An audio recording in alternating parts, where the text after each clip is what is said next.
Hello everyone. Ziakala, the Cape Independence Party has failed to make it to the 2024 general elections. According to News 24 publication, the CIP described the requirements to contest the upcoming elections as ridiculous, having only garnered around 200 signatures of the approximately 7,000 it needs to be placed on the Western Cape ballot. Things are also not looking good for the African National Congress Party as the senior members of the governing party are abandoning the ANC. Dr. Kgosi Lehlape handed in his resignation letter. He penned his resignation to his branch secretary on March 1, informing the ANC that he was leaving the liberation movement with immediate effect. The healthcare leader is a former president of the Health Professions Council of SA, a founder of the Africa Medical Association, and a former chairman of South African Medical Association. He did not provide reasons for his decision to part ways with the governing party. Last month, Lehlape accused the governing party of forging ahead with the national health insurance as a means to open another avenue of misappropriating funds. He has also been outspoken about the issue of the newly qualified doctors not being employed in the public health care sector. Another former NEC member, Nathi Nhleko, resigned from the party. He stated that he no longer recognized the ANC as the organization he joined as a youngster. The ANC in KwaZulu-Natal said the former Minister of Police, Nathi Nhleko's resignation from the governing party is long overdue.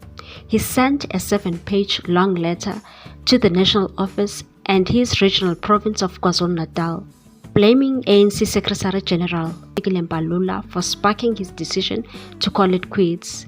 The letter reads as follows: Letter of resignation from the ANC.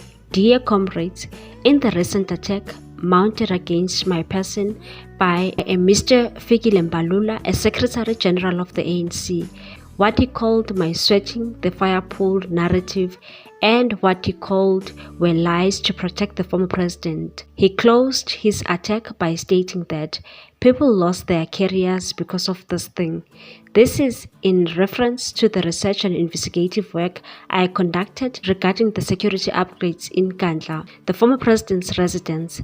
Such an articulation clarified what I held under suspicion, that the conclusion of that research and investigation did not sit well with some leaders in the ANC, as a result of which those in the positions of authority decided to mete out punishment against me by stripping me of a job and meaningful productive contribution to society.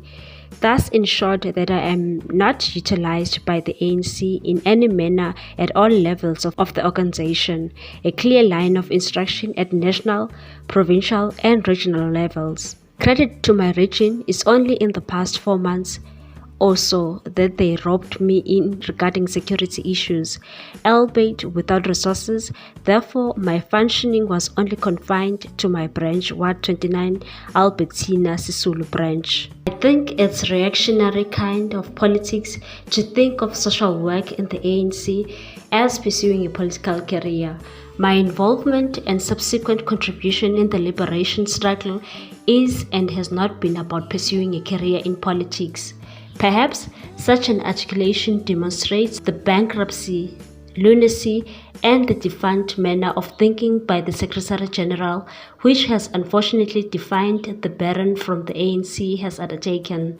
By way of background, I grew up as a boy in Dabayake Empangeni in the early 70s and had dreams like any other young African person.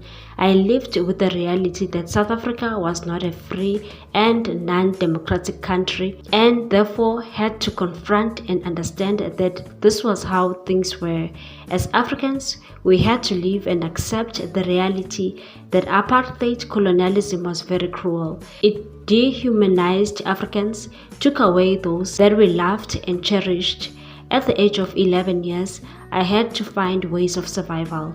Thus, had to work as a garden boy to make a living to assist my family. Observing our living conditions of our people at the time, it then dawned on me that this was not the life we had to live and something needed to be done about it. At the age of 12, I firmly resolved to be part of the liberation struggle and recalled clearly telling my mother that I wanted to be like Moses in the Bible, who freed the children of Israel. These were the cognitive stages of development of a child then. What I have just stated above demonstrates how I became part of the liberation movement, the African National Congress, in my early teenage years.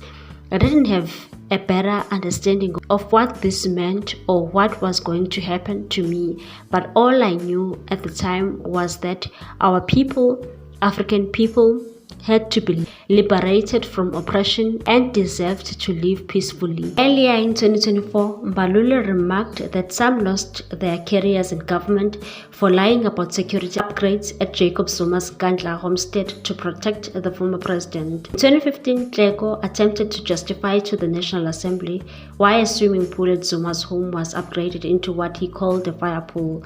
While Nhleko painted himself in glory and listed his accolades, KwaZulu-Natal ANC Secretary Bheki Mtolo simply said it's a good riddance, it's long overdue. Mtolo said Nhleko killed his own career when he labeled something as basic as swimming pool a fire pool, and said if you shoot yourself on the foot, you can't blame the ANC. Nhleko, besides being implicated in numerous scandals, including attempts to cover up the Nkandla saga, the appointment of discredited former top cop Benning at the level of. What's your take on this one, people? Thanks for watching. Please subscribe for more news.